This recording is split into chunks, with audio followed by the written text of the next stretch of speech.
नीट सगळ्या काचा उचल. हे बघ तिकडे बी दिसायलंय.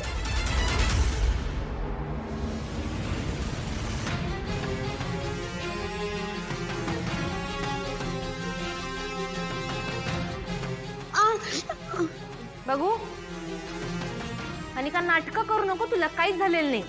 गप गुमान काचा उचल.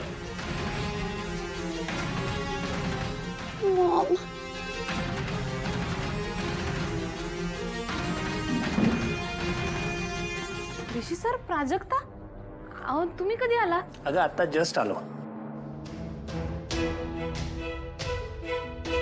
कॉंग्रॅच्युलेशन्स कमळी. हाय रेश. हाय प्राजू. हाय. मी हे ठेवून आले.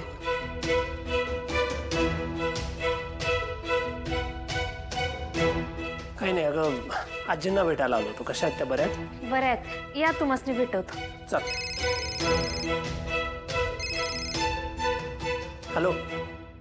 हॅलो ऋषी सर, प्राजक्ताकडनं कळलं की तुम्ही कमळीकडे आजीसनी भेटायला गेलाय. पोचला काय तुम्ही? मला कमळी संग बोलायचं होतं. हां एक मिनिट. निंगी. हॅलो निंगे, बोल की.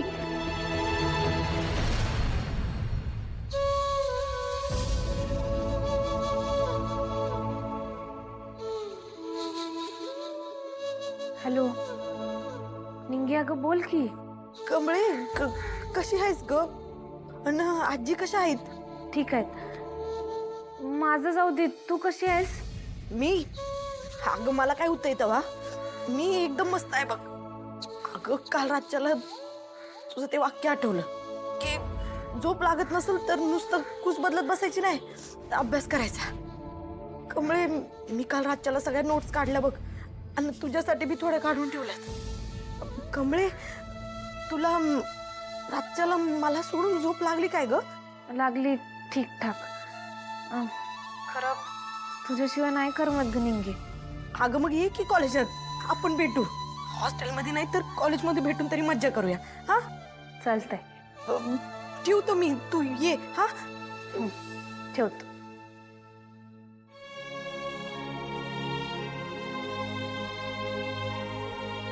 ऋषी सर, मी 2 दिवसात येतो कॉलेजला.